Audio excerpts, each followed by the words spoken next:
and welcome back to WizardingAlice. My name is Alice and welcome to my Prisoner of Azkaban for Dummies video, basically. If you haven't seen my Philosopher's Stone and Chamber of Secrets explained videos, definitely recommend you go and watch them first, just to get the idea of what this is. But basically I am going to be explaining from top to bottom the plot of Prisoner of Azkaban, book plot, not film plot. And this one, although it's one of the shorter books, it has a lot of plot and a lot of things, spoiler alert, that sets up things that don't come back into effect for like 3 or 4 books. So there's a lot to cover in this one, so I think this is going to be quite a long video, but I'm excited. I've got my brand new gaming chair, can you believe it? So I can get comfy. I'm gonna have to adjust this, but I can get comfy. And yeah, let's get into the plot of Prisoner of Azkaban. So Harry is obviously with the Dursleys over the summer and he's reading textbooks and doing his homework, just basically because there's nothing else to do, and he's really excited about obviously going back to Hogwarts after the summer. But the Dursleys have locked away the majority of his magical belongings, like his broomstick and most of his homework and things like that. But he managed to pick a lock and get his things out of the cupboard under the stairs so that he could do his homework, and then he basically like hides it back and locks it back in again so they don't know that he's doing it. And the Dursleys have been even more annoyed with Harry than usual because during the holiday they had received a phone call from Ron Weasley, and Ron has never used a telephone before because he's magic, he's never had a need to, so he was screaming down the line thinking that they could barely hear him, and that made Vernon furious. So he told Ron, never contact us again, and they're furious at Harry for giving someone magical their contact information. So on this particular night, 1 o'clock in the morning, Harry puts his homework aside for the night and looks out of the window to the street below, seeing Hedwig coming along with a Hogwarts owl and the Weasley owl Errol. And Errol has delivered Harry a birthday gift and a clipping from the Daily Prophet informing Harry that Arthur Weasley has won a sum of money at work, and they've all gone to Egypt to see his brother Bill with that money. And Ron also lets Harry know that Percy has been made head boy. Shocker. And as a gift, Ron has given him a pocket sneakoscope that's supposed to light up and spin if someone untrustworthy is around.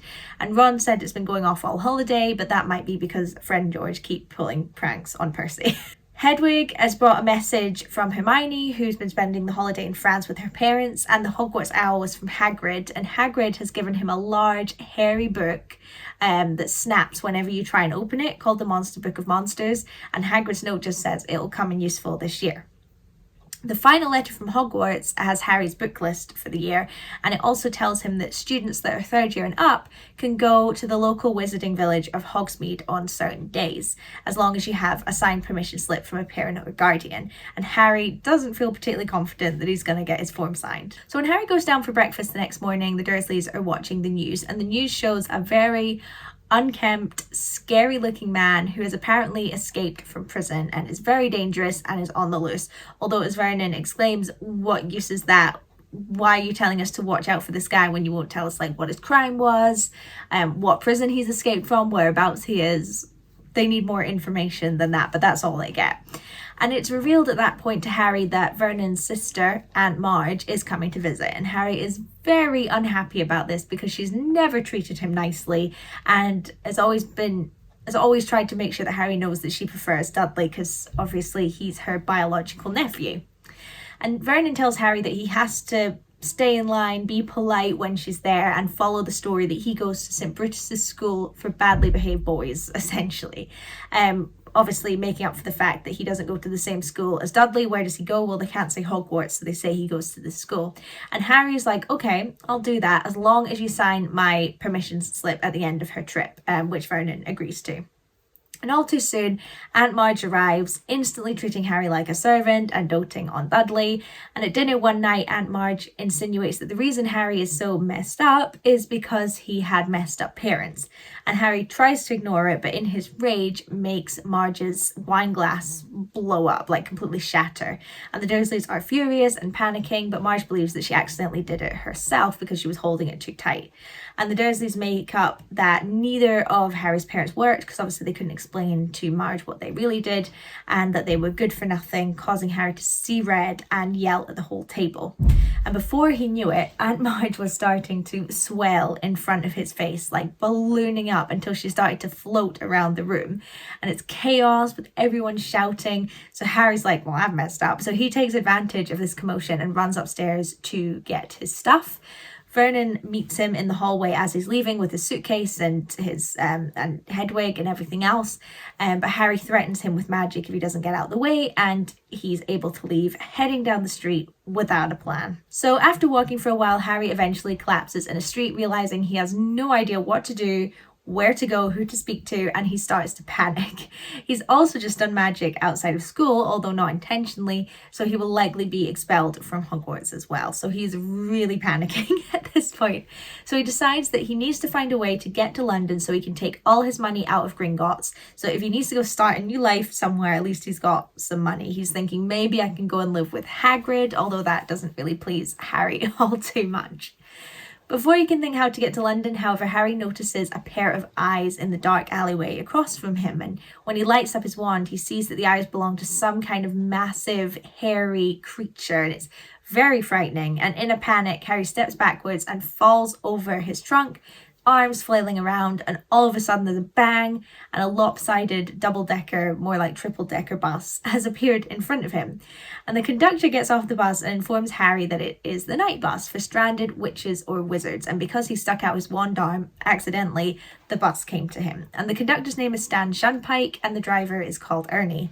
And Harry is peers around the bus to look in the alleyway, but the creature is now gone, so he has no idea what it was, where it is, anything like that. So turning his attention back to the bus, Stan tells Harry that because he stuck his wand arm out, the bus appeared for him. So he asks Harry his name, but Harry says his name is Neville Longbottom because he doesn't want anyone to know who he is at this point. So Harry pays the fare and the bus agrees to take him to London. So inside the bus is a bunch of armchairs and beds that just completely move around as the bus moves at a completely inhuman speed, using magic to jump around buildings and other vehicles. It's very nauseating. And Stan returns to reading his newspaper, which he was doing before, when Harry recognizes the escaped convict that's plastered on the front of the newspaper. And it turns out, Stan tells him this man's name is Sirius Black, and he has escaped from Azkaban, which is the wizard prison. This is the same convict that was on the Muggle news earlier. He's the first person to have ever managed to have escaped from Azkaban, and nobody knows how he's managed it, which is why this is made such big news. And Stan tells Harry that Sirius killed 13 people in broad daylight with one curse, and he was a big supporter of Voldemort. And he killed the people, just laughed, and then got taken away to prison where he's been until now. Eventually, the bus drops him off outside the Leaky Cauldron, and Harry is shocked to find that the Minister for Magic, Cornelius Fudge, so basically the head of the magical world, is waiting to greet him. So he's like, oh dear. Harry is scared that he thinks the Minister is there to expel him or arrest him, but Fudge is very kind, greets him warmly, tells him that they were just worried about his whereabouts, so that's why he's come to see if he can find where Harry is, because there's obviously a killer on the loose and they want to make sure that he's okay. So Fudge tells Harry he's not going to get into trouble, reassures him, and everyone loses their temper sometimes, so don't worry about it, you're off the hook, basically. And Harry gets the impression that Fudge is just glad that he hasn't gone missing and doesn't really care about anything else. And Fudge tells Harry that he needs to stay in the Leaky Cauldron for the rest of the summer, and for his own safety, he's not to leave the Leaky Cauldron and Diagon Alley, which Harry is more than happy for. He doesn't have to go back to the Dursleys, he's got somewhere to stay, fine. But before he leaves, Harry seizes the opportunity and asks Fudge if he can sign his permission slip for him to go to Hogwarts, because obviously Vernon wasn't about to do that. But Fudge politely declines, says, I'm not a parent or guardian, I can't do that, and seems happy, actually, that Harry won't be able to leave the Hogwarts grounds next year. So for the summer, Harry comes to enjoy his time in Diagon Alley, getting his homework done, getting to know the locals, the people who own the shops, things like that. And Harry'd go to the broomstick shop every single day to look at the new broomstick, which is the Fireballs. It just says price on request, so it's pricey. And Harry also notices that the Monster Book of Monsters was for sale in the bookshop and realizes that it's their set book for their Care of Magical Creatures class this year. So that'll be why Hagrid said, it was useful. So inside the bookshop, Harry notices a book about omens, and the front cover looks exactly like the strange creature that Harry saw in the alleyway in Privet Drive, and it gives him this really uncomfortable feeling. But he really reasons with himself, it wasn't a death omen, it was just a strange dog or something like that. Nothing to worry about. Further into the summer, Harry is walking along Diagon Alley when he runs into Hermione and Ron, both looking very tanned and, relaxed after their holidays. They'd heard what happened to Aunt Marge from Mr. Weasley because he works for the Ministry for Magic, so he probably heard the news. So Harry tells them all about blowing up his aunt, basically.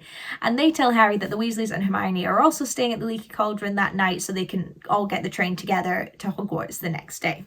Fantastic.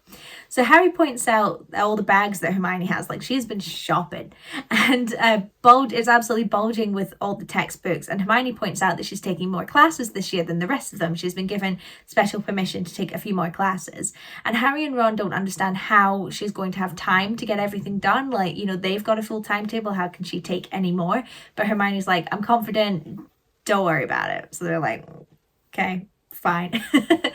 So at that point, they decide to go into the pet shop as Scabbers, which is Ron's rat, has been looking thinner and more ill since they got back from Egypt, and Ron wants to find some kind of medicine for him. And Harry thinks to himself that the rat looks like it's not got long left to live. It's getting skinnier, it's going bald, but he's like, I'm not about to tell Ron that. So as Ron speaks to the shop assistant, a massive fluffy cat jumps down and tries to attack Scabbers, causing Ron and Harry to run after the rat down the street, eventually finding it cowering behind some bins. And Hermione comes after them not long after, holding the cat. She loves him and has decided to buy him as her own pet, and she's named him Crookshanks. And Ron is furious because he thinks this cat has it out for Scabbers, but Hermione's like, you're being ridiculous, this is just what cats and rats do, don't worry about it. So eventually the group meet up with the Weasleys back at the Leaky Cauldron, and Harry asks Mr. Weasley about Sirius Black, but he tells Harry, we haven't caught him yet. We still don't know, basically. And Percy has become even more pompous since becoming head boy and insists on shaking everyone's hand and acting like he's better than everyone else, which is just typical Percy, basically. So that night, Harry overhears Mr. and Mrs. Weasley having a heated conversation, and Mr. Weasley believes Harry has the right to know something, but Mrs. Weasley thinks it's better for Harry to be protected, as he's just a child and he doesn't need to know everything. And Mr. Weasley thinks Harry got lucky that Sirius Black didn't track him down and kill him when he was running away from the Dursleys, so basically it was a very lucky escape. And Harry didn't realise until this point that Sirius Black was after him specifically. I think that's a bit dumb. As soon as you find out that he's Voldemort's supporter, surely you know he's coming after you. But anyway, Harry had no idea until this moment. And Mrs. Weasley thinks that Harry will be fine and safe at Hogwarts, so there's no point telling him anything. But Mr. Weasley explains that they thought Azkaban was safe, and it obviously wasn't. So they can't at this point assume that Hogwarts is going to be a safe place. Mr. Weasley mentions that Fudge had mentioned that when he goes to Azkaban, Sirius Black whispers he's at Hogwarts in his sleep. So he's obviously obsessed with Harry. So at this point, they both leave. So Harry runs upstairs to the bedroom so he's not caught eavesdropping. And at night, Harry thinks over what he heard, but realizes he's actually not that worried. He is safe at Hogwarts and Dumbledore will keep him safe. So he doesn't really have that many concerns about Sirius Black. So the morning of the departure to Hogwarts is chaotic as always, but eventually they get to platform 9 3/4. And before he gets on the train, Mr. Weasley pulls Harry to the side, and Harry tells him, look, I overheard your conversation yesterday. I can already guess what you're going to tell me. I've already heard it. He knows Sirius Black is after him. He's not concerned. He can't be any worse than Voldemort. And Mr. Weasley wants Harry to promise that he's not going to go looking for Sirius Black. He's not going to try and hunt him down. And Harry is so confused. It's like, why would I go actively looking for someone that's so dangerous? But Mr. Weasley is concerned, so Harry promises, although very confused by the conversation he's just had. And on the train, Harry, Ron and Hermione struggle to find an empty carriage, and they eventually settle on one that's just got one sleeping man in it. And they realise through his monogrammed suitcase that he is Professor R.J. Lupin, and come to the realisation that he must be the new Defence Against the Dark Arts teacher for this year. So after a while, they kind of check that he's asleep, and Harry tells them everything that he overheard last night in the conversation that he's had with Mr. Weasley. After a while, a tinny whistling noise can be heard through the train, and Harry realizes that it's the sneakoscope that he got from Ron is going berserk in his bag, and annoyed by the noise, he stuffs it even deeper into his suitcase, thinking someone must be pulling a prank nearby or something like that. And they eventually start talking about Hogsmeade and how it's the largest all-magic settlement in Britain, and Harry sadly explains that he won't be able to go, and they try and come up with, different ideas and solutions, people to ask, things like that, but it's fruitless. At that point, Hermione decides to take Crookshanks out of his basket, causing Scabbers to go berserk and Ron to get incredibly annoyed, leading to a big argument between Hermione and Ron. What else is new? This is stopped only by the train slowing to a sudden stop, causing them all to tumble all over the place. And the rain outside is coming thick and fast, and the sky is really dark, and the lights go out on the train, causing absolute panic, screaming from everyone. Eventually, Neville and Ginny find their way into the compartment too, just wondering what's going on. Suddenly, they hear a hushed quiet come from Professor Lupin, and they all go quiet. The door to the compartment suddenly slides open, and a cloaked figure appears in front of them with a long, waxy hand opening the door, and is making slow, rattling breaths, and its presence causes the entire train to go cold and actually start to ice over. And it feels like there's no happiness in the world, and all hope has completely gone now that this creature has arrived. And as the creature draws closer and closer, into the compartment, Harry can hear a woman screaming very faintly in the distance, but really terrible screams. And all of a sudden, everything goes black. When Harry awakes, he's lying on the floor of the compartment, the light's back on, it's warm again, the train is moving, it's almost like it never happened. Everyone, including Lupin, is gathered around him, and he finds that he was the only one who heard the screaming and passed out, which makes him very embarrassed and confused. Lupin gives Harry chocolate, which instantly makes him feel a lot better, and Harry asks Lupin what it was, and Lupin tells them all that it was a Dementor, and they're a guard of Azkaban prison, and it was aboard the train, making sure Sirius Black was not trying to sneak into Hogwarts via the train, so it was checking all the compartments. Lupin goes to speak to the driver, I'm assuming to find out a bit more information, and Harry asks the others, what happened? And they agreed that they felt really cold and hopeless, and it was the worst feeling in the world, so they all experienced that. Lupin stood up, cast a spell, and something shot out of his wand, making the Dementor disappear while Harry was unconscious.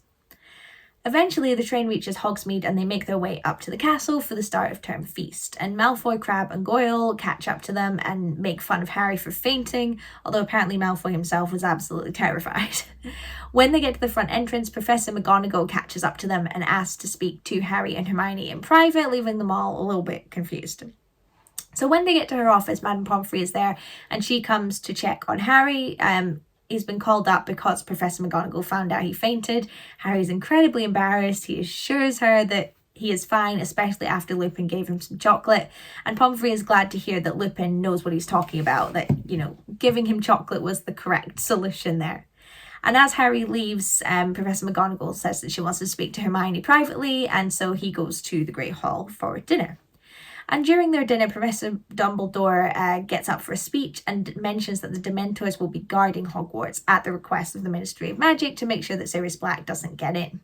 They'll be stationed outside the entrances, but will not come into the grounds. That's like Dumbledore's rule. They can stay there, but they can't come in the grounds because nobody likes them. He urges students not to taunt them or try to sneak past them because they're incredibly clever and powerful. And he also notes that Professor Lupin is their new Defense Against the Dark Arts teacher, and that Hagrid, to their shock, will be their new Care of Magical Creatures teacher. So suddenly the textbook that he gave them is starting to make a lot more sense. The next morning at breakfast, Malfoy is still making fun of Harry and pretending to faint, making all the Slytherins laugh, of course. They receive their timetables for the year and they look over at Hermione's timetable and realize that she is often double books and questions how she's going to make it to all those classes. But she says, I've made an arrangement with Professor McGonagall. Don't worry about it. I can't be in two places at once. I've got it sorted. So they're like, okay. So the first class of the day is a new one for this year, and it's divination, which is up in one of the Hogwarts towers. And it takes them a long time to find it, having to get some guidance from a knight in a painting called Sir Cadogan, who is glad for an adventure. He just wants to be a knight in shining armor, saving people, so he is more than happy to help.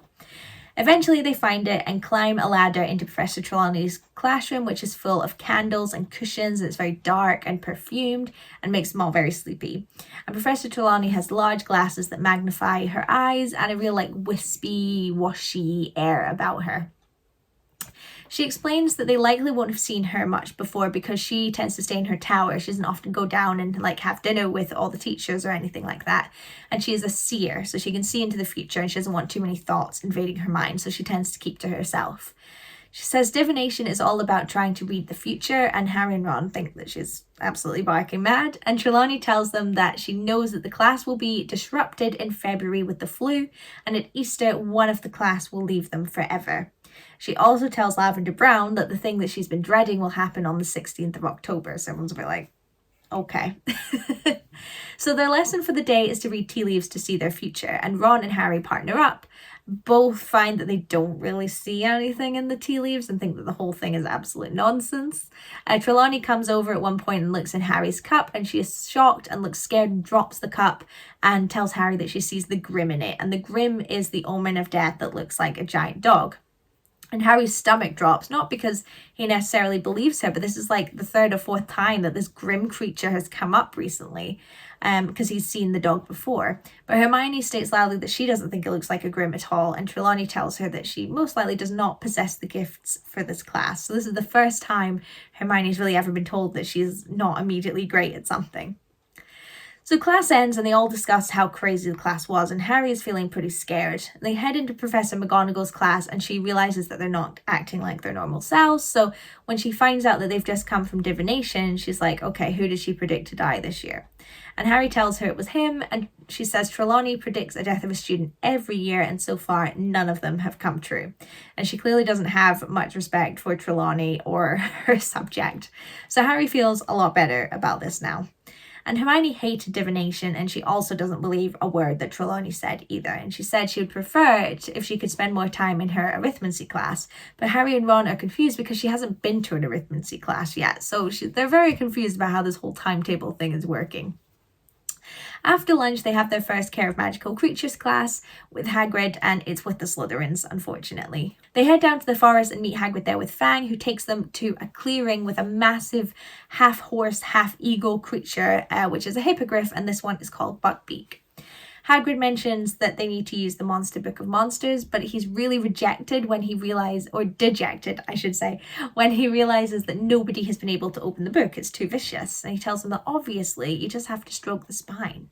And Malfoy makes fun of him for thinking this was obvious, and that sort of throws Hagrid off and makes him really nervous when he's clearly already really nervous for his first class. Hagrid explains that hippogriffs are all about respect, and you have to be nice to them. And when you go up to them, you must bow and keep eye contact, and if you don't bow back, they might attack, so you have to walk away. Out of sympathy for Hagrid, Harry volunteers to go first and bows to Buckbeak, which goes well, and Harry is then allowed to ride on his back, which causes the others in the class to be more confident and also go up to some of the other hippogriffs that are there. I've acquired a dog. So Malfoy, Crabbe and Goyle work with Buckbeak, and Malfoy is being too cocky, walking confidently up to the hippogriff, making fun of it, and this causes Buckbeak to rear his legs and slash Malfoy's arm with one of his claws. So Malfoy falls to the ground, bleeding, making a lot of fuss, and Hagrid runs up to him, picks him up, and takes him to the hospital wing quickly, ending the class for the day. Hello. Harry, Ron and Hermione are really worried that Hagrid's going to get in trouble, even though it was Malfoy's fault for not paying attention to the instructions that he was given. So that evening they sneak up to Hagrid's cabin to speak to him, and Hagrid has clearly been drinking a lot.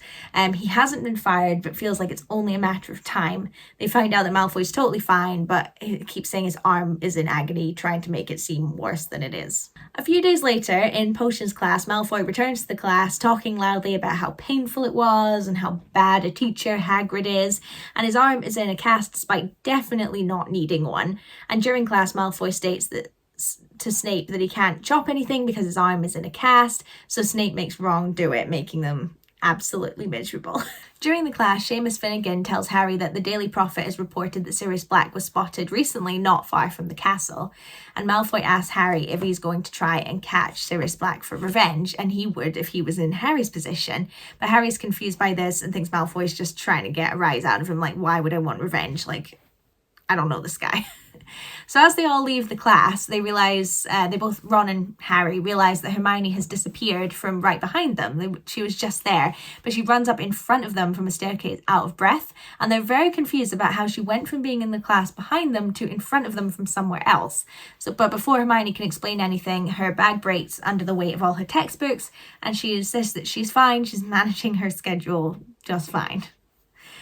So then it's their first Defense Against the Dark Arts class, and Lupin arrives looking shabby and tired, as he always does. And he brings them all to the staff room, running Snape out of the room, but not before Snape tells Lupin how awful Neville is in all his classes and to watch out for him, basically, making Neville upset. The class are excited that they're getting to do a practical class outside their typical school, classroom environment. And Lupin tells them that there is a boggart inside one of the cupboards, and he asks that it be kept there so that the class can practice getting rid of them. And he explains that the boggarts are creatures, but nobody knows what they really look like, as they always take on the appearance of what the person fears the most.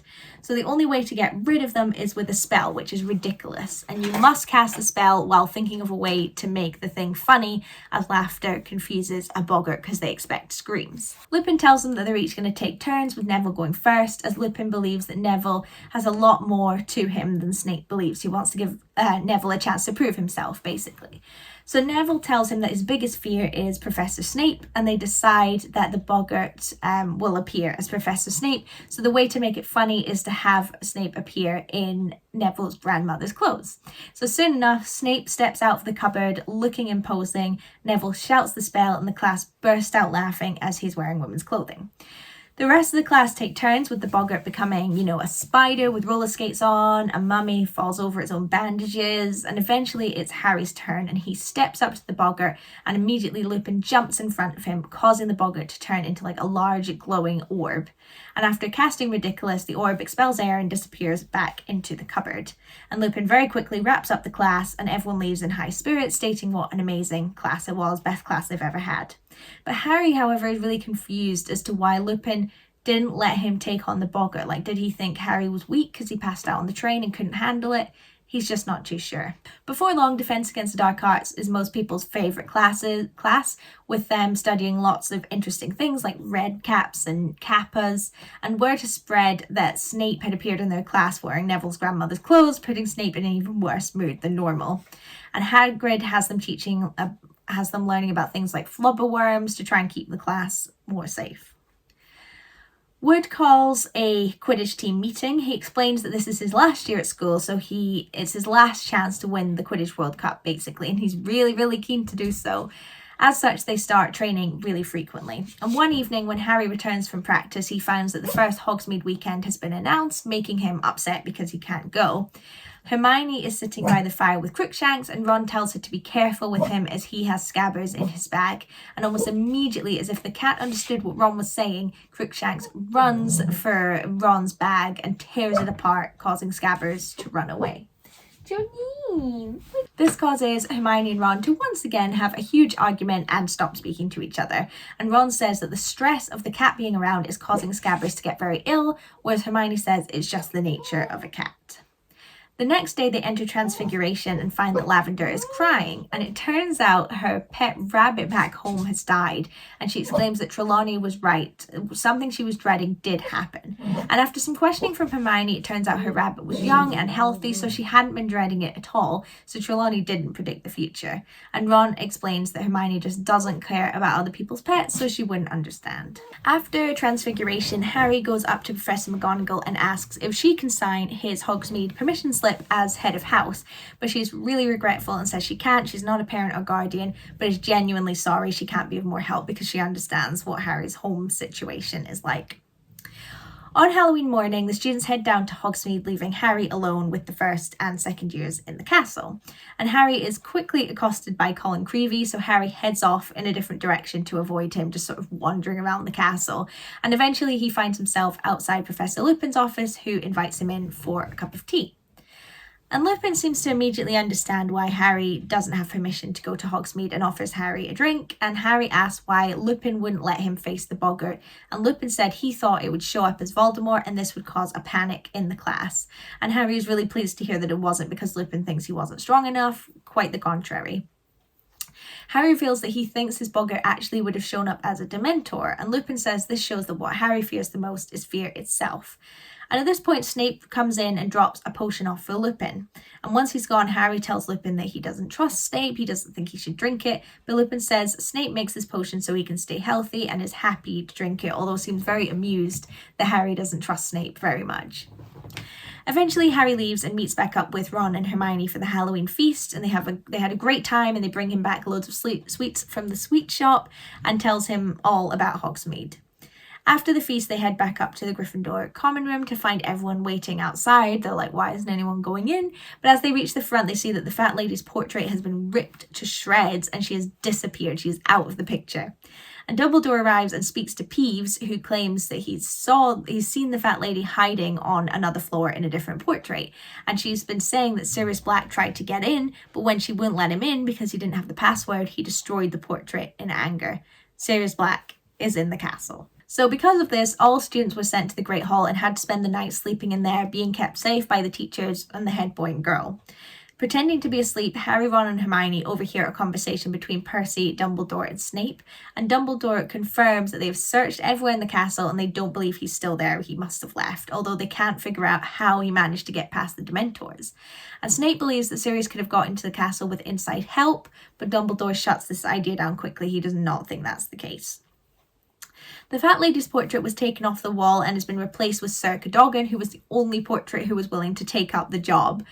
And one day, Professor McGonagall asks to speak to Harry, and she starts to explain that Sirius Black is after him, but Harry explains that he's already well aware of this. She says she doesn't think it's a good idea for Harry to be out of the castle in the evenings anymore since Sirius was able to get in, but Harry reminds her that this means he can't be a part of the Quidditch team if he can't do the practices. So she says, okay, well, Madam Hooch will have to watch over your practices from now on. He's like, fine. The first match of the year is set to be on a stormy, raining day, but they find out that they're actually playing Hufflepuff instead of Slytherin. And the Slytherin team claim that they've backed out because their Seeker's arm is injured, but they know that they just don't fancy their chances in a horrible storm. And Wood is freaking out because he hasn't learned Hufflepuff's tactics yet. All he knows is that they have a fantastic Seeker called Cedric Diggory, who's apparently very handsome and everyone kind of loves him. The day before the Quidditch match, Harry runs into Defense Against the Dark Arts late and finds that it's Snape teaching the class rather than Lupin. And when he questions this, Snape tells him that Lupin is ill and so he is covering the class that afternoon. And he believes Lupin is well behind on teaching them what they need to know and that they need to be learning more advanced stuff. And Snape tells him that they're going to be learning about werewolves that day. And it's one of the worst Defense Against the Dark Arts classes they've ever had, and Snape sets them a massive essay on how to identify a werewolf. The day of the Quidditch match arrives, the weather is awful. Hermione had to enchant Harry's glasses so that they can repel water so he can see what's going on. And Hufflepuff are a good team, as is Cedric Diggory. But at one point in the match, a flash of lightning illuminates the pitch, and in the distance, Harry once again sees this massive dog creature looking at him from the edges of the pitch. And Harry panics, not focusing on the match at all. He only comes back into the match when Wood points out that Cedric is already chasing the snitch. So Harry soars after him, catching up quickly because he's got the better broomstick. But before he can catch up, the pitch goes quiet and incredibly cold. And looking down, Harry sees at least 100 Dementors storming the pitch below him, and Harry could start to hear the screaming inside his head, a woman screaming, not Harry, not Harry, and Harry can hear what he knows is Voldemort's voice, kill his mother. And Harry faints again, falls off his broom, falling to the ground far below. And Harry wakes up in the hospital wing with the entire team, as well as Ron and Hermione around him. And they explain what happened and said that Dumbledore cast a spell to stop him smashing into the ground, otherwise he probably would have died. And they had never seen Dumbledore so angry, and he sent the Dementors away. They explain that Wood is devastated that they lost the match, although he doesn't blame Harry, but he's still devastated. And they tell him that Cedric caught the snitch, as he hadn't realised that Harry had fallen. And when he realised, he tried to get them to arrange a rematch because he said it wasn't fair. But rules are rules, and Hufflepuff had won. And to add salt to the wounds, they also tell Harry that his broomstick flew off and hit the Whomping Willow. It is completely destroyed. So Harry has to spend the next few days in the hospital wing, and he has lots of visitors, but nobody can really cheer him up. Not only is he upset about the match and the broomstick, but he can't stop thinking about seeing the Grim for the second time, and both times being near-death experiences. And he remembers hearing his mother's voice before fainting and feels incredibly sick and upset. When they return to Defense Against the Dark Arts class, they're very relieved to see that Lupin has returned, although looking worse for wear. And the class immediately goes up to him and complains about Snape's class and having to do an essay on werewolves. And Lupin promises, like, look, you don't have to do the essay, I'm the teacher, which upsets Hermione because she's already done it. At the end of class, Lupin asked to speak to Harry, and he said he's heard about the match and was really sorry to hear about his broomstick. And Harry asks him, why do the Dementors tend to affect me more than other people? And Lupin suggests it's because Harry has things in his past that are worse than most people his age, and Dementors feed off negative energy. So it's nothing to do with being weak, which again makes Harry feel a little bit better. Lupin explains that if a Dementor can suck on your soul for long enough, they will leave you worse than dead, completely soulless, basically.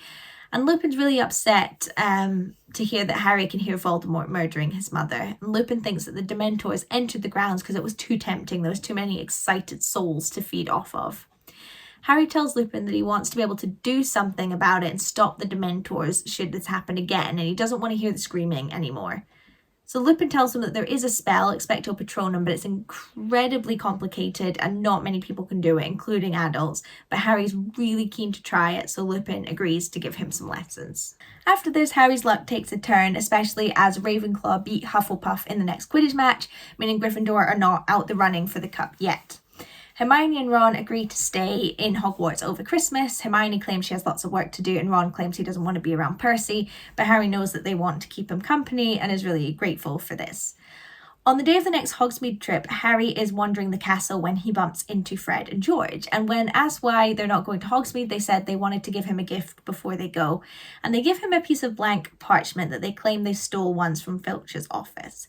And they tell him it's how they've been successful pranksters this whole time and how they know how to sneak in and out of and around the castle.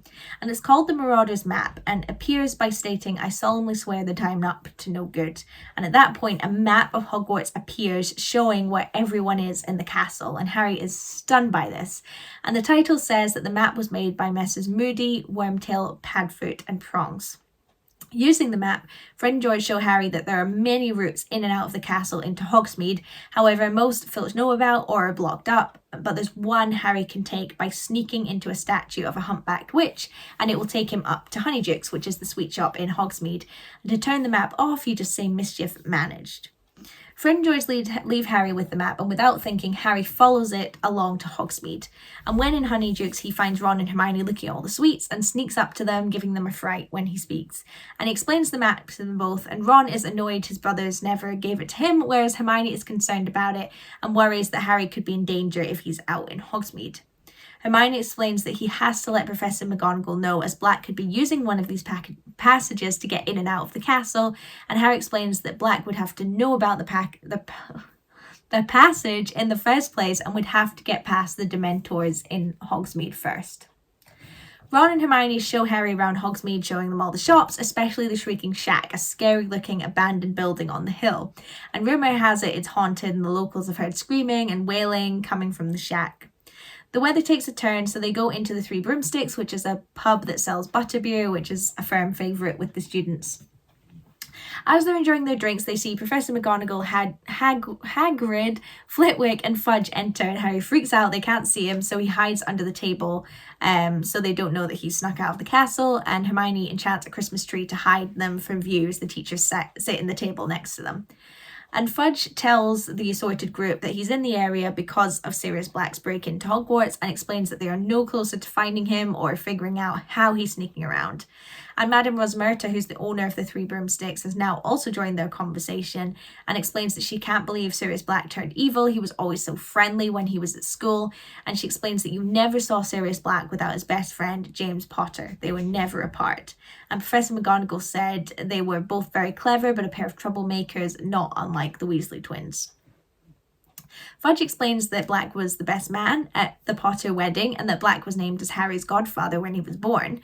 He explains that the Potters knew that Voldemort was after them, so went into hiding in their own home. Dumbledore suggested that they have a secret keeper. As long as that person keeps their whereabouts a secret, nobody would be able to find them, even if they were looking in the living room window. So they made Black their secret keeper, who told Voldemort, which led to their murder. When Harry escaped the curse, Black panicked, went into hiding, but not before being confronted by their other school friend, Peter Pettigrew.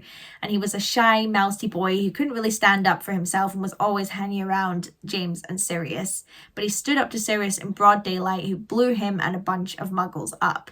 And the only thing left of Peter that they could find was his finger. And Hagrid explains that he saw Sirius Black at the Potter house when he went to pick up Harry the night of the murder. And Sirius tried to take Harry as he was his godfather, but Hagrid said, "I'm on Dumbledore's orders, I've been told I need to take him." And in hindsight, he thinks Sirius might have tried to kill Harry if he'd taken him. Fudge explains that Black has been in Azkaban ever since. However, he didn't seem to be going mad like the rest of the prisoners. He always seemed sane and happy to have a conversation. He even asked for Fudge's copy of the Daily Prophet last time he was in. And they believe he's broken out to try and find Voldemort again and kill Harry to bring Voldemort back to full power. The teachers eventually leave to go back to the castle, leaving Ron, Hermione, and Harry stunned. Harry eventually sneaks back through Honeydukes into the castle and acts spaced out the entire night. He sits in bed looking at the photo album that Hagrid once gifted him at the end of the first year, and he looks at a picture that's in there that he hasn't really focused on before. That's a picture from his parents' wedding, and to his shock notices a much cleaner, saner looking Sirius Black beaming next to them. The next morning, Ron and Hermione express their concerns about Harry's well-being to him and wants to make sure that he's not going to try and go after Sirius Black as revenge. And Harry explains how angry he is and wouldn't they want to if he was in their situation, but they tell him it's far too dangerous and he should let the Dementors catch him and take him back to prison. Let the system deal with it, basically. As a distraction, they decide to go and see Hagrid in his hut now that the Christmas holidays have started. But when Hagrid opens the door, he's incredibly upset and crying, and he explains that Lucius Malfoy has made a complaint to the board about Hagrid having a dangerous creature, and so they've sentenced Buckbeak to death. And they can't believe it. Hagrid is devastated. And Hagrid states that he has a chance to appeal, but doesn't think it's going to make much of a difference. And so they all agree to help him research for the appeal. The conversation moves to the Dementors, which Hagrid has come across before when he was in Azkaban in the last book.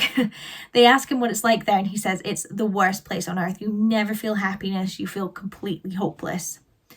On Christmas morning, they open their gifts and get the usual presents, but Harry has something unexpected in his pile from an unknown source. And opening it is a brand new Firebolt broomstick, incredibly expensive and the best in the world.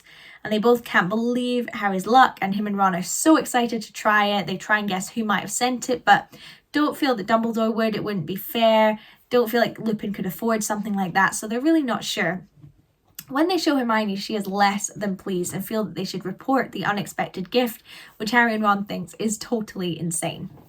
After Christmas dinner, Hermione hangs back to speak to Professor McGonagall while Ron and Harry go to the common room to inspect the broomstick some more. After a while, both Professor McGonagall and Hermione come in the common room together, and Hermione looks very embarrassed and goes to the corner and puts her face in a book, bright red. Professor McGonagall comes over and tells Harry that she's going to have to confiscate the broomstick for time being so they can take it apart and inspect it.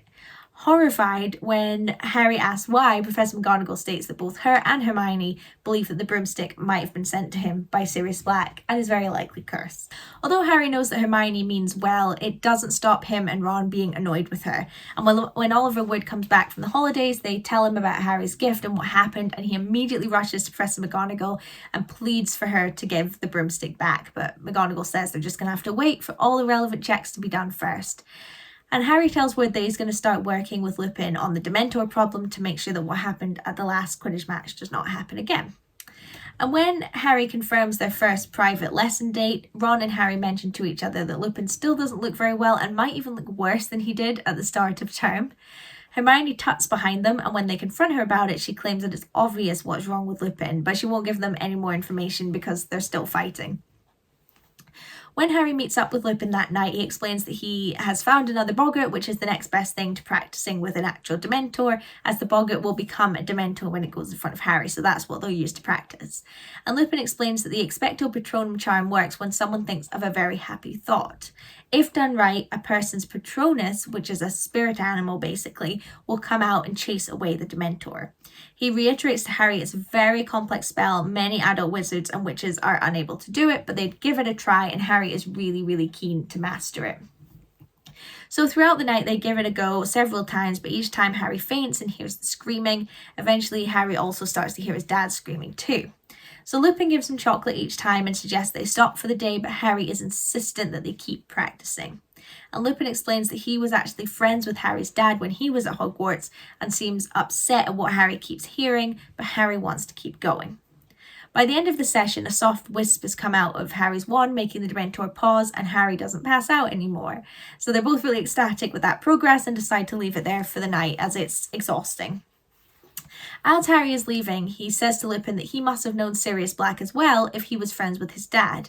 And Lupin asks quietly, what gave you that idea? And Harry explains that he knew that they were friends. And Lupin seems more calm after this and said he knew him or thought he knew him and sends Harry on his way. With Quidditch practices and lessons with Lupin, Harry barely has any time to work on the vast amount of homework that they've been given. Both Ron and Hermione don't know how Hermione is managing to keep up with the knowledge due to her taking so many subjects. Every night she's sat in the corner of the common room, spending all night working on essays. By February, Harry still hasn't received his broomstick back yet, and Dementor lessons aren't improving as fast as Harry wants them to be. One lesson, Lupin tells Harry about the Dementor's kiss. This is when the Dementor sucks the soul out of a person, making them an empty shell, and it's basically the death sentence for some prisoners in Azkaban. On his way back from his lesson, he bumps into Professor McGonagall, who says that he can have the broomstick back, and they found no issues or curses with it, so they've got no choice but to return it to him. So Ron and Harry are thrilled and decide to make up with Hermione because she was just trying to keep an eye out for Harry's safety. So Harry takes it back up to the common room, but they find Neville outside the portrait hall and he can't remember the password. He said he wrote them down on a bit of paper, but he also has lost that, so he doesn't know what the password is. They let Neville in and Ron goes upstairs to put Harry's broomstick away for him, but he comes running down screaming about Scabbers and holding his bedsheets, which has blood all over them, and he yells at Hermione that Crookshanks must have killed Scabbers, and he is absolutely devastated.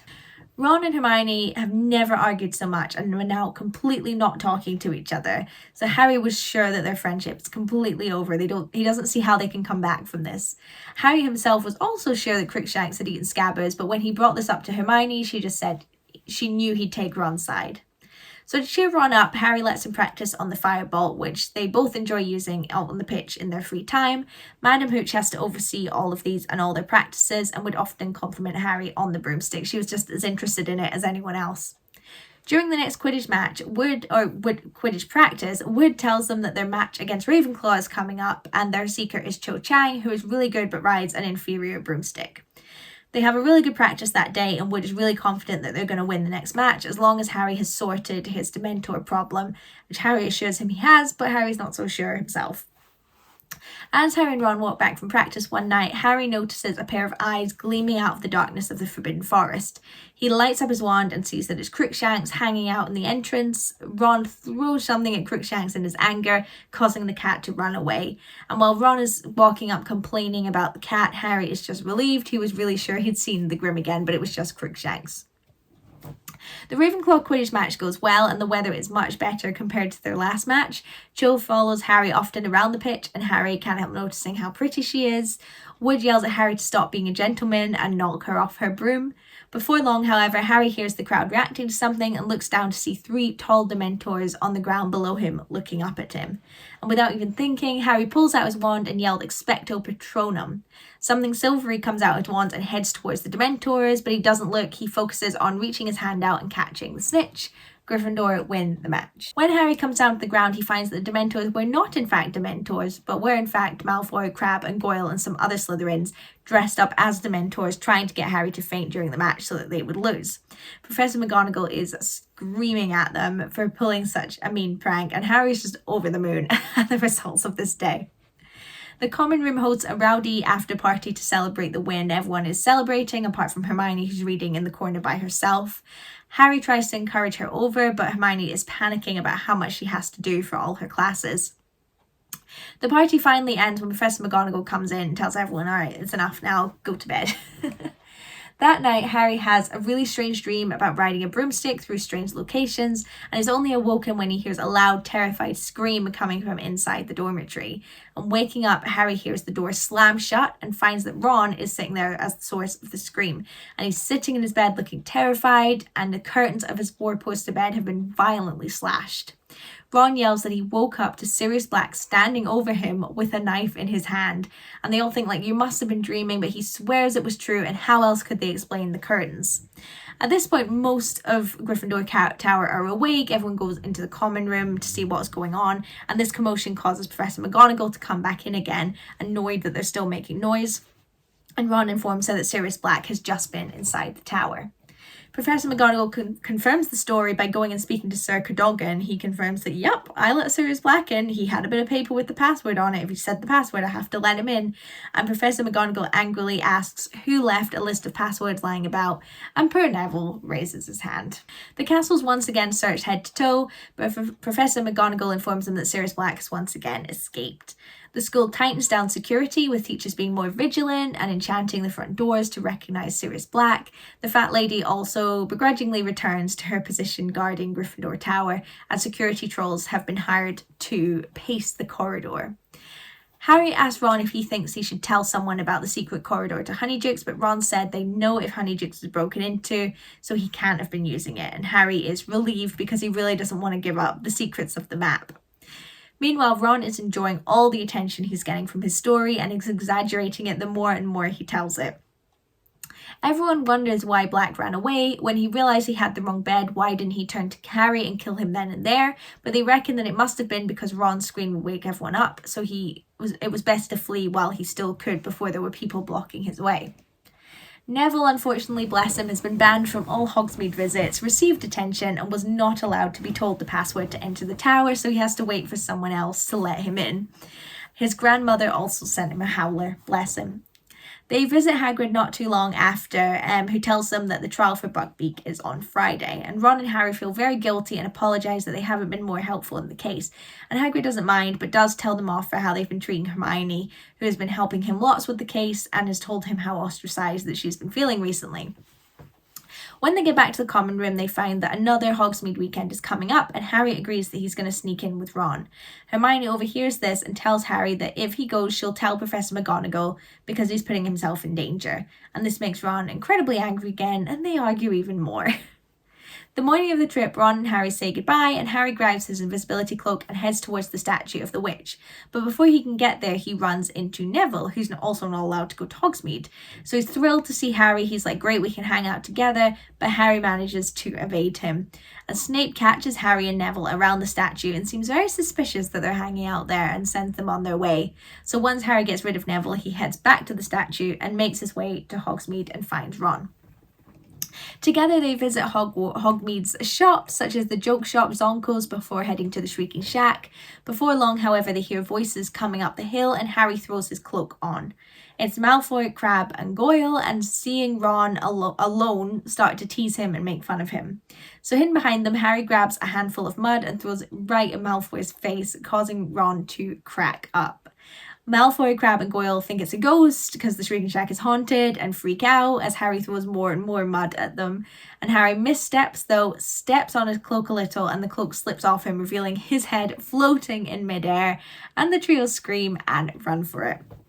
And Harry realises that they're going to go to the castle and tell on him that they saw him there, so he leaves Ron and sprints through the secret passageway back to the castle. And he finds himself back at the statue, covered in mud and out of breath, and he chucks his cloak into the statue so nobody can find it. Immediately, thank goodness he threw his cloak away, Snape comes quickly round the corner and is furious to see Harry back where he found him before, and makes him come to his office. He tells Harry that Malfoy has just told him a story about seeing Harry's head in Hogsmeade, and Harry acts dumb and says, I've been in the castle this entire time, I don't know what he's talking about. So Snape tells Harry that he is exceptionally arrogant. People are working hard to keep him safe, and he flaunts it in their face by breaking the rules. And he tells Harry that his father was also arrogant and a horrible person, and he is just like his father, making Harry furious. Harry yells that he knows that his father once saved Snape's life because Dumbledore told him, and Snape says that he only saved his life because he tried to do a prank that could have ended up in Snape dying. He was the cause of that peril in the first place, which makes Harry very shocked. Snape makes Harry empty his pockets, showing sweets. He tells Snape that Ron bought them for him on the last visit.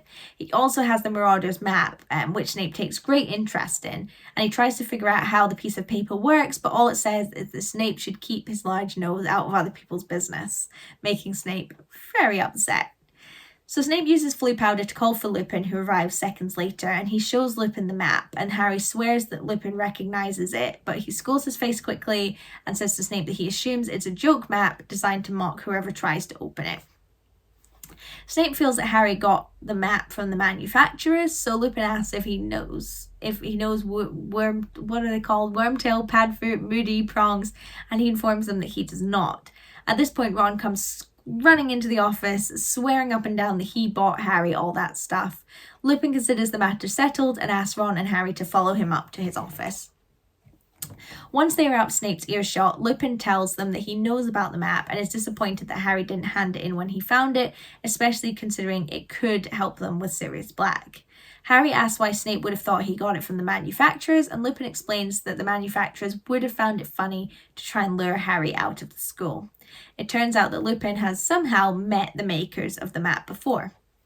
Lupin tells Harry that sneaking around is a poor way to repay his parents for giving their lives for his safety, and this leaves Harry feeling awful, and Lupin confiscates the map and keeps it.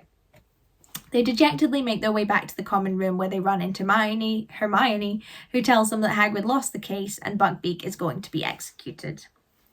So Harry, Ron and Hermione are furious, especially as this is all Malfoy's fault, and they state that Malfoy's dad must have frightened the committee into their decision.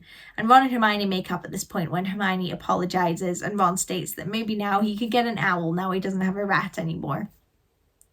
Due to the new safety measures, the three can't visit Hagrid anymore, so they can only talk to him during their Care of Magical Creatures class. And he's devastated and said he was so nervous during the trial he kept messing up.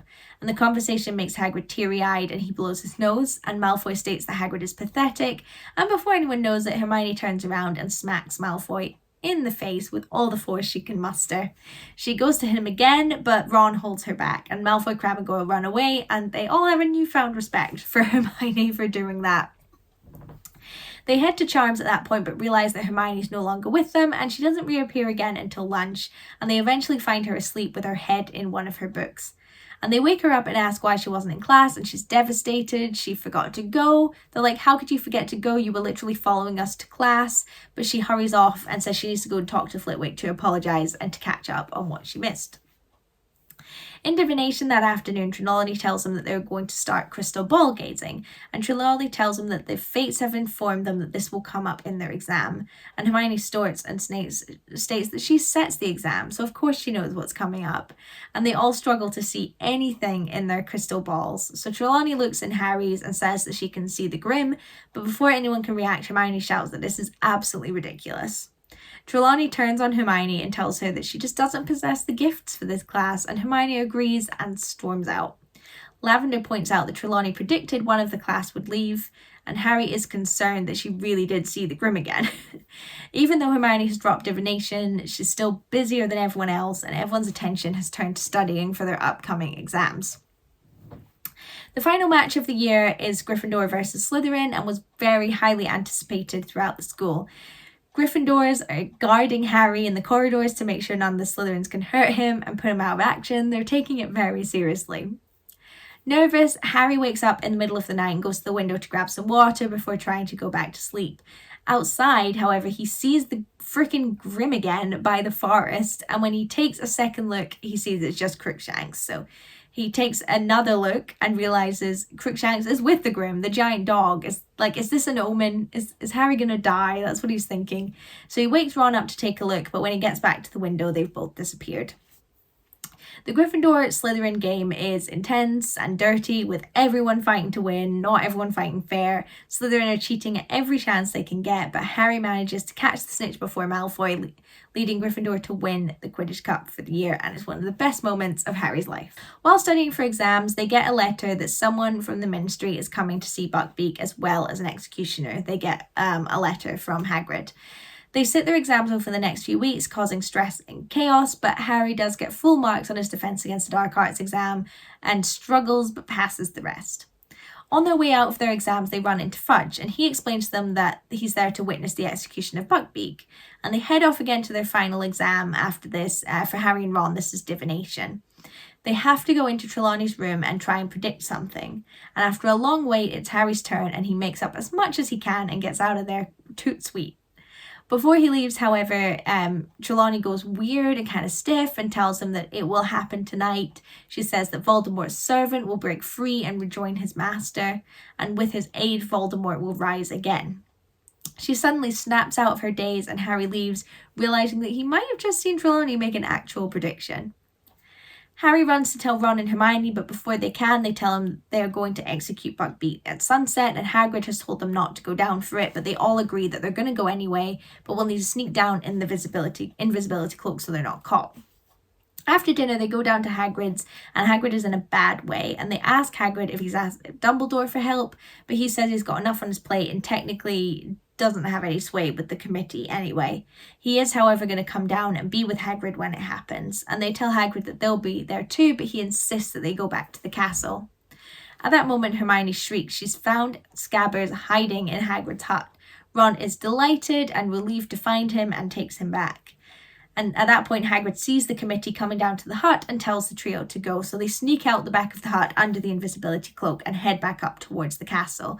The hut is behind them, and Hermione begs them to hurry up so they don't have to hear the execution. But Ron keeps stopping because Scabbers won't stop struggling and trying to flee, and they then hear the unmistakable thump of an axe hitting a target, and they can't believe they actually did it. They're all incredibly upset as they continue their way up to the castle, but Scabbers makes one last struggle and escapes Ron's grasp, running along the grass. And at that moment, Crookshanks starts slinking his way towards Scabbers. That's a hard sentence to say. Ron leaves the cloak and runs after Scabbers, and Hermione and Harry chase after him, leaving the cloak on the ground behind them. When they reach him, Ron is struggling with Scabbers on the ground, trying to subdue him, and Hermione reminds Ron that Dumbledore and the Ministry will be coming back up to the castle any minute, and they cannot be there. They cannot be seen. That moment, they hear frantic, heavy paws running behind them, and looking behind, they see the grim creature that Harry keeps seeing running frantically towards them. And the dog's front paws hit Harry in the chest, knocking him over. The dog turns around and heads towards Ron, biting him on the arm.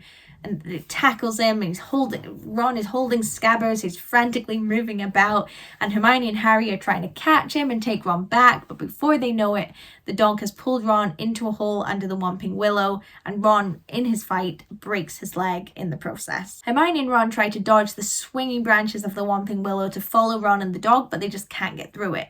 At that moment, Crookshanks slinks his way around the branches and pushes a knot in the wood, causing the tree to go still. And Harry explains to Hermione that the cat is friends with the dog. He keeps seeing them together. They run through the gap and follow an underground tunnel for what seems like forever, and Harry tells Hermione that this route is on the Marauders map, but no one has ever managed to get into it, but it looks like it goes to Hogsmeade. Eventually, they find themselves in a dark, dingy room back on ground level, and everything is torn and destroyed, and the whole building is slanted, and they realize they're in the Shrieking Shack. They eventually find the room that Ron is in, lying on the floor, clutching his leg in pain, and they run across to him, but Ron is screaming at them, "It's a trap, it's not a dog. Sirius Black is an animagus, he can turn into a dog." Harry wheels around and sees Sirius Black on the other end of the room, looking mad and unshaven, and Black immediately casts Expelliarmus using Ron's wand, and Harry and Hermione's wands fly across the room into Black's hands, so they are now unarmed. Sirius Black says he knew Harry and Hermione would come to help their friend, and that he is grateful that they didn't run for a teacher, as it will make things a lot easier for him. His father would have come for his friend too, he tells Harry, and the mention of his dad makes Harry furious, and he lunges for Black, but Hermione and Ron struggle to hold him back. Ron blocks Harry even though he's in immense pain standing up, and tells Sirius that if he wants to kill Harry, he'll have to kill the rest of them as well. Black tells Ron, lie down, you're gonna hurt your leg more, there'll only be one murder committed this evening. And Harry yells at him that he didn't care how many people he killed last time, so why would he care that it's only one today? Hermione encourages Harry to be quiet, he's just goading a murderer on, but Harry screams that Black killed his parents, and he throws himself again at Black, knocking them both to the ground, and hands and wands, sparks fly everywhere as Hermione and Ron try to pull Harry off of Sirius Black. Hermione eventually kicks Black, causing him to stop struggling, and they pull Harry off him. And as Harry reaches for his wand back, Crookshanks sinks his teeth into Harry's arm, but eventually he shakes him off and gets his wand, and he tells Hermione and Ron to get out of the way, which they do. He aims his wand at Black, who's now sitting against the opposite wall, and he asks Harry if he's going to kill him, and Harry simply states, "You killed my parents." Black says, "I don't deny it, but I'd like the opportunity to tell you the whole story." And Harry says he knows all he needs to know, but Black begs him to be able to give him more information. And at that moment, Crookshanks sits in Black's lap, acting as a barrier, and Hermione starts to cry due to the betrayal of her pet. As Harry raises his wand to hit Crookshanks and Black, they hear footsteps running up to the room, and Hermione takes the opportunity to scream for help. And Professor Lupin comes bursting into the room, clearly having ran there, and he surveys the scene in front of him and casts Expelliarmus, causing Harry to become wandless again, as does Hermione and Ron. And there's silence for a minute before Lupin asks Sirius where he is. Black raises his hand and points at Ron, and Lupin seems to come to a significant realization in that moment. Lupin lowers his wand and embraces Black in a tight hug. Hermione screams at them. She can't believe that Lupin's betraying them and has been helping Sirius Black get in and out of the castle. And Lupin assures her that he has not been, that until tonight he believed that Sirius Black was also a criminal. And Hermione exclaims, "How could you betray us? I've been covering for you. You're a werewolf." And Lupin admits that he is a werewolf and has been ever since he's a child. He's been disappearing and looking ill throughout the year every time that there's a full moon. And Ron is terrified and asks Lupin to get away from him. And Lupin asks Hermione, "How long have you known?" And she says, "Since Snape set their essay, when he covered the Defense Against the Dark Arts class." And Lupin says Snape will be delighted at this, because the reason he set the essay was to try and get them to figure out where he was and get him fired. And Lupin explains the staff already know he's a werewolf, and Dumbledore had to convince a lot of teachers he's trustworthy to let him be on the staff. Harry exclaims that Dumbledore was wrong then, he's been helping a murderer the entire time, and Lupin is adamant he has not been helping Black and just asks for time to explain. He gives them all their wands back to gain their trust and asks that they now listen. And he explains that he saw what was going on the Marauders map, hence why he followed them to the Shrieking Shack. And he tells Harry he knows how the map works because he helped write it. He is Moony, Peter Pettigrew's Wormtail, Black is Padfoot, and Harry's dad is Prongs. The four of them were best friends, with Lupin being like the more sensible one of the group. Lupin explains that he was looking at the map that night and he saw them enter the Whomping Willow, but accompanied by an unusual guest, as the map showed Peter Pettigrew was with them. And they exclaim that this is not the case, he was not there. And Lupin asks Ron if he can take a look at Scabbers. And after examining him, Lupin explains that this is not a rat, this is Peter Pettigrew. They all exclaim that both Black and Lupin are crazy, especially as Peter Pettigrew is dead. And Black explains that he did try to kill Peter, but was unsuccessful, but not this time. Black lunges at the rat, but Lupin holds him back, trying to encourage Sirius to wait until they've told the whole story, but Black is incredibly impatient. And eventually they both agree Harry deserves to know the truth.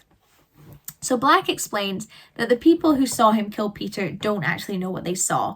Lupin says he himself believed Black killed Peter until tonight after seeing the events on the map. Lupin explains that the four friends decided to become animagi to support Lupin after he confided in them that he was a werewolf. In order for Lupin to be able to attend the school as a pupil, Dumbledore set up the Shrieking Shack and the Whomping Willow so he could go somewhere safe to transform that no one else was going to go to and then come back the next morning. Dumbledore encouraged rumours that the place was haunted so nobody would want to go up there. And when they became animagi, Peter became a rat, Black became a dog, and Potter became a stag. And while werewolves pose a severe threat to humans, they are less so to animals, so they were able to spend time together those nights, even daring to walk around Hogsmeade, something that they regret doing because he could have seriously hurt someone. And they are all legal, unregistered animagi, so nobody but them knows that they could become animals. The entire year, Lupin struggled with whether he should tell someone that Black is an animagus, but he couldn't bring himself to admit to Dumbledore that he had betrayed his trust all those years ago. And Lupin explains that Snape went to school with them and he hated them as much as they hated him as much as he hated them. And Sirius Black decided to play a trick on Snape that encouraged him to visit the Shrieking Shack while there was a full moon, and Snape got a glimpse of Lupin as a werewolf before Harry's father pulled him back and saved his life. Dumbledore made Snape promise not to tell anyone what he saw, but the hatred intensified from that moment on. At that moment, Snape actually appears at the door of the room, coming out from under Harry's invisibility cloak that he obviously picked up from beside the tree. Snape explains that he saw the cloak at the base of the tree and figured they had made their way to the Shrieking Shack. He was looking for Lupin to give him his potion for the transformations, to help with his transformations, and saw what happened on the Marauder's map that he had left open on the desk. And Snape explains that he had his suspicions that Lupin was helping Black into the castle and will not let Lupin explain himself. Snape casts cords around Lupin and Black, tying them up so they can't move, and Hermione quietly asks Snape if they can hear the rest of what Lupin has to say, but Snape threatens suspension and tells them to stay quiet. Snape tells them that he hoped to be the one to catch Black, and Black says that as long as Ron brings his rat back up to the castle, he doesn't care what happens to him. And Snape says he's just going to call the Dementors and they can perform the kiss on Black right then and there, which makes Sirius look terrified. He tries to get Snape to look at the rat, but he doesn't listen and tells the trio to follow him out of the shack, but Harry blocks his way, looking thoughtful. He explains that Lupin had a million chances this year to kill him, but didn't. But Snape won't listen to Harry, and Harry snaps, stating that Snape won't do the right thing just because of some schoolboy rivalry.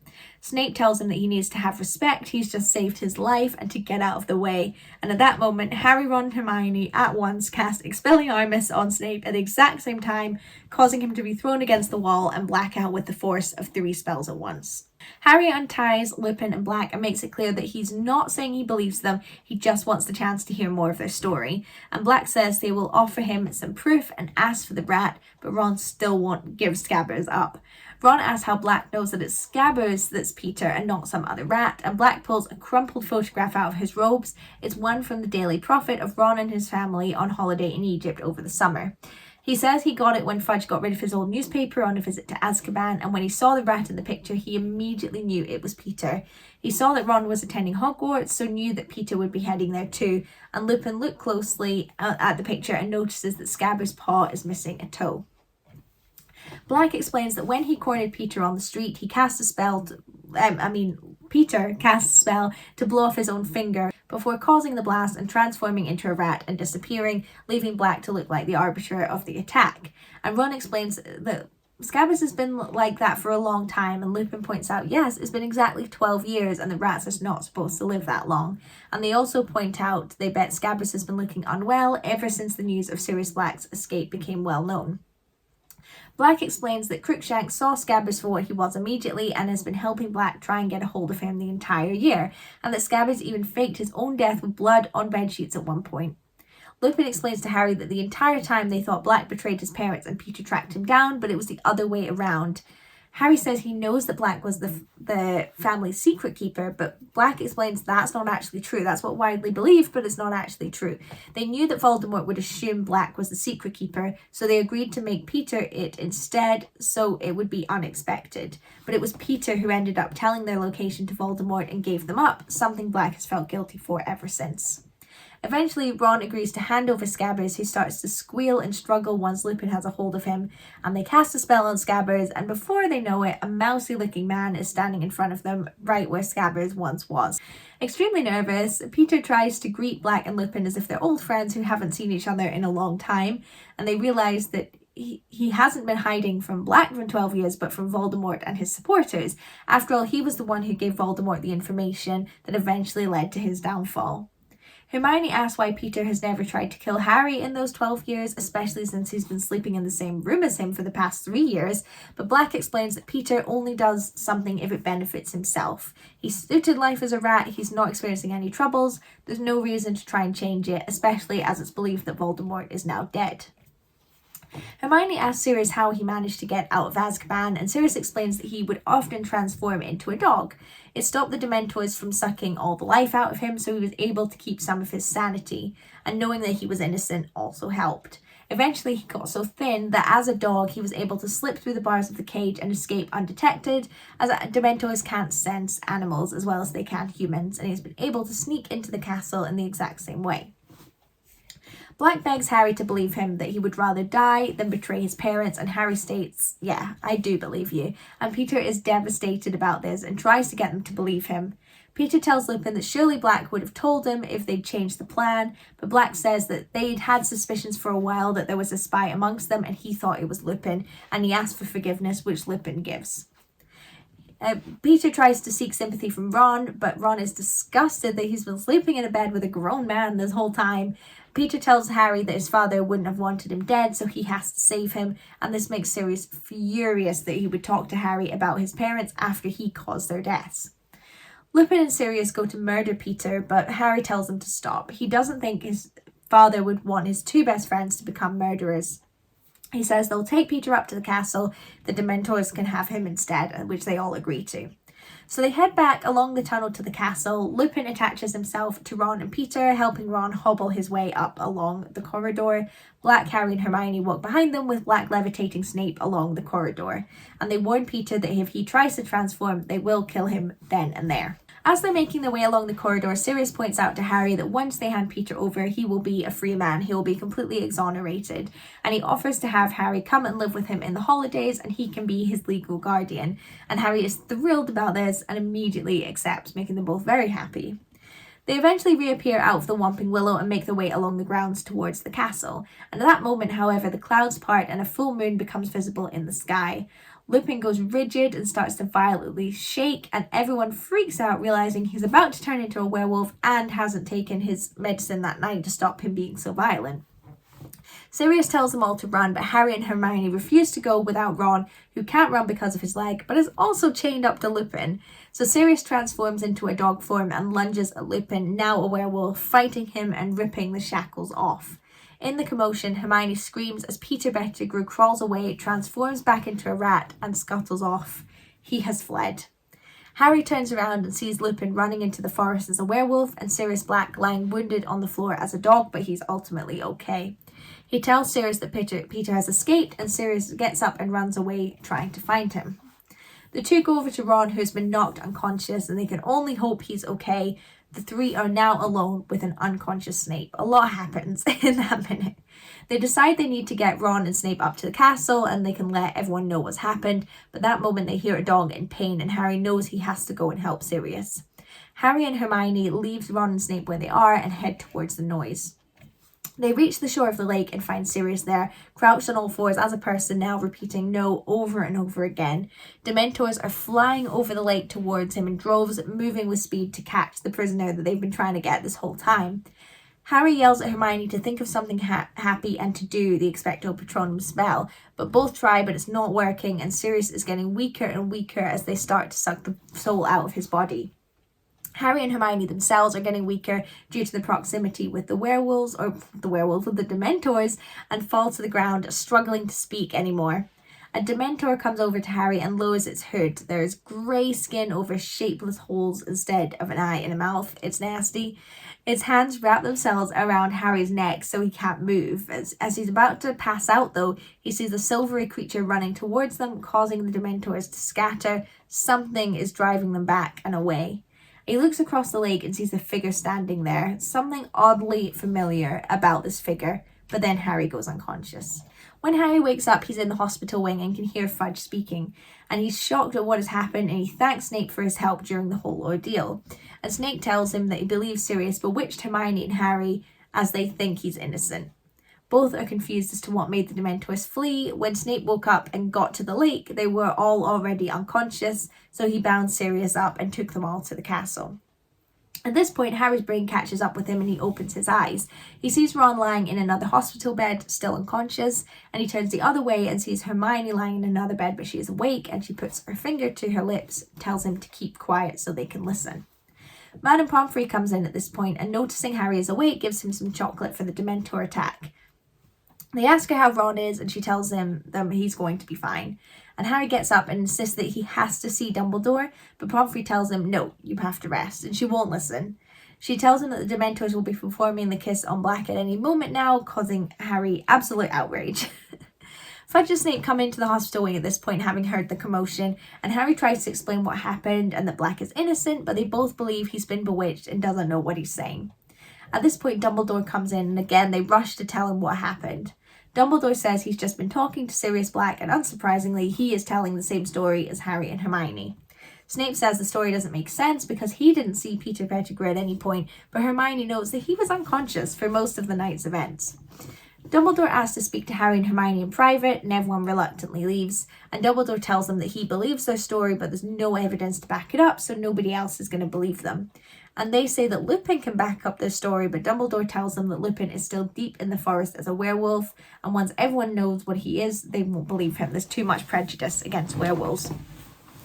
Dumbledore pointedly says that what they need is more time and looks significantly at Hermione, and Hermione seems to realise something in this moment, and he tells them that Sirius is locked in Professor Flitwick's office in one of the towers, and if their task goes well, more than one life will be saved tonight. But he tells Hermione the most important thing is that they're not seen. And Harry is so confused about what Dumbledore is saying, and Dumbledore says he's going to lock them in the hospital wing and that he'll be back soon. Harry turns to Hermione to try and figure out what's going on, and when Hermione takes a gold necklace with a sand timer in the middle out of her jumper. She puts it over their necks and turns it 3 times, and all of a sudden the room changes and moves around them. The sun rises and sets, and the people move in double speed backwards around them. As soon as it stops, Hermione pulls Harry into a broom cupboard, and she explains that they have gone back in time a couple of hours, and Harry can't believe it. Hermione explains that she has special permission to use this time turner so that she could take more classes this year, which is why she's been disappearing. She had to promise not to abuse it and not to tell anyone, as time travel is mostly forbidden in the wizarding world.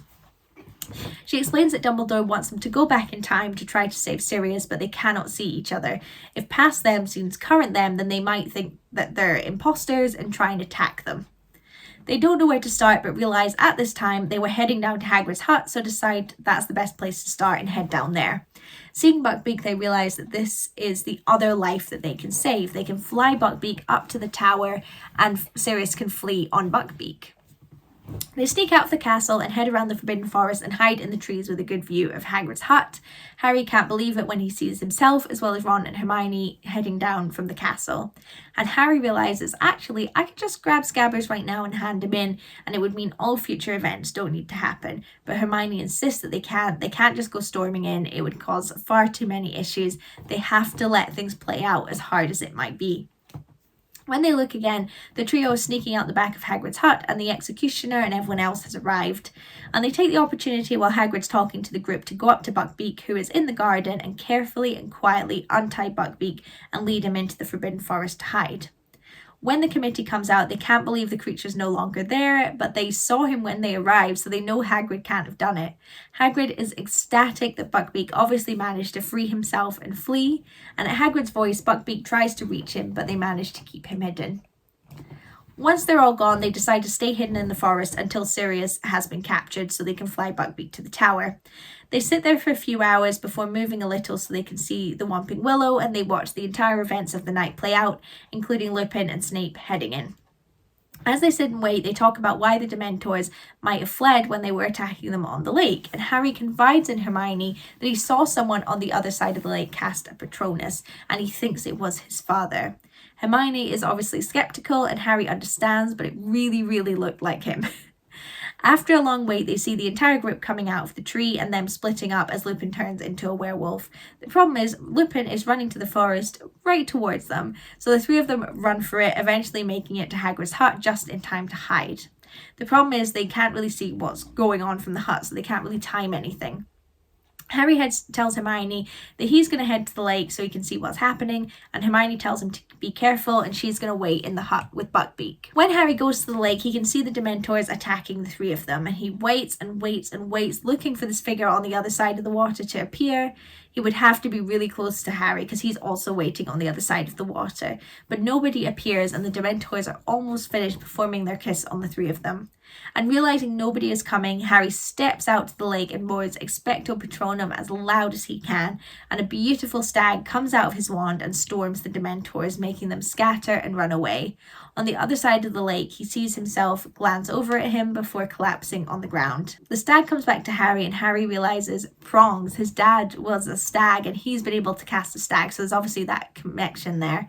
Hermione comes running up to him asking what was happening, and she's mad that Harry has interfered, and Harry explains, it wasn't my father I saw earlier, it was me. Like, he saved everyone, he saved himself.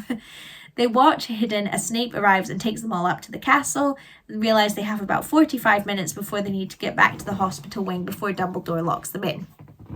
They both climb onto Buckbeak and fly him up to the tower that Dumbledore described, and looking through the window they see Black looking dejected. He is absolutely amazed to see them, as you can imagine, and Hermione casts a spell that blasts open the window. Black climbs on top of Buckbeak and they fly away. They land, and Sirius asks if Ron's okay, and they tell him he is, and they tell him the plan is for him to fly away on Buckbeak and go into hiding for the time being, because at least he has escaped the Dementor's kiss. He tells them he doesn't know how he can ever repay them, but they tell him just to stay safe and don't get caught. And he and Buckbeak fly off into the night after Sirius promises he will see Harry again. They don't have much time to ruminate on what's just happened. They have to run up to the hospital wing, and they arrive just as Dumbledore locks the door and tell him that they have succeeded in their task. Dumbledore congratulates them and lets them back into the hospital wing, which now just has Ron in it, and they creep back into their beds to try and make it look like they've been there the entire time. Before long, they hear Snape shouting around the castle, and Fudge is confused, telling Snape that he must have disapparated. He can't think how else Black has got away, and Snape screams that you can't disapparate inside Hogwarts, and Harry must have had something to do with it. And he comes barging into the hospital ring, screaming at Harry, and Fudge can't believe how Snape is acting, believing he's no longer this hero he thought he was before. And he and Pomfrey tell Snape that Harry, Ron, and Hermione have been in bed this whole time, but he doesn't believe it. And Dumbledore comes back in and explains Snape's just had a very disappointing evening all round. Dumbledore asks Fudge if the Dementors can be removed from the school, and Fudge agrees, considering they didn't seem to do anything anyway. And as the adults leave, Ron wakes up and asks what happened, and Harry tells him, Hermione will tell you. There's too much to tell. I'm done. So they spend the next few days relaxing after everything that happened. Hagrid comes up to them and happily tells them that Buckbeak escaped, and they all act really happy for him. He tells them that Lupin has resigned though because everyone found out that he was a werewolf, and they're shocked, and Harry makes his way up to the office to speak to him. When he gets there, Lupin is packing, and Harry explains that he heard he's resigned, and Lupin explains that he knows parents will complain once everyone hears he's a werewolf, so he's getting ahead of it. And Harry says, well, I'm not going to tell anyone, and Lupin says Snape's already told all the Slytherins in his anger, and Harry is devastated because he's really formed an attachment to Lupin. Lupin tells Harry how proud he is that he managed to cast such a good Patronus, and he also hands Harry his invisibility cloak and his Marauder's map back. Dumbledore arrives and tells Lupin that the carriage is waiting, and Lupin tells Harry he's sure they will meet again and leaves. Harry is super depressed, and Dumbledore asks why, and Harry explains that he didn't change anything. Lupin is gone, Sirius is still on the run, and Dumbledore points out, well, you saved an innocent man from a terrible fate. And he tells Dumbledore about Trelawney's prediction that night, and Dumbledore agrees that it does seem like she was having a real prediction, and that it would bring her number of real predictions up to 2. Dumbledore tells Harry that Peter now owes his life to Harry, and he's sure that will mean something in the future. Nobody in the castle knows what happened that night, but most are sad to hear that Lupin has left, as he was such a good teacher, and they wonder who their Defense Against the Dark Arts teacher will be next year. Maybe a vampire, who knows. Gryffindor wins the House Cup that year, leading to a raucous end-of-year feast. As they head back to the train to go home, Hermione explains that she's dropped a few subjects and given her time turning back. It just wasn't worth the stress. They try and cheer Harry up. He thought he was going to be going home to his godfather, but instead is going back to the Dursleys. And Ron tells him that the Quidditch World Cup is coming up, and he'll be ringing him on the telephone again to try and invite him along, which cheers Harry up. An owl appears at their window while they're on the train, and it comes in, it's carrying a letter from Sirius telling them that he is safe and hidden away somewhere private, and Buckbeak is good at keeping him company. He's also signed Harry's Hogsmeade permission slip, stating that as his godfather, Dumbledore will accept it. He also explains that it was him who sent Harry his broomstick, as he felt bad that Harry had his broken because of the Dementors, which was really because of him. And he tells them that Ron can keep the owl that brought this letter, as it's his fault he doesn't have a rat anymore. Ron asks Crookshanks to sniff the owl, and after the cat confirms he's okay, Ron agrees to keep him. Harry meets the Dursleys at the station and tells them all about his godfather, who is an escapee from prison and is going to be keeping an eye on Harry over the summer, making sure he's being treated okay. And that, ladies and gentlemen, is the end of Prisoner of Azkaban. My throat is so sore, I can't speak anymore. I'm done, but I'm very excited to move on to Goblet of Fire. That'll maybe be a two-parter. We'll see how long these things take, but I really hope you enjoyed. Don't forget to like and subscribe and comment below. And yeah, I will see you next Sunday for another video, and in about a month's time for Goblet of Fire. Bye!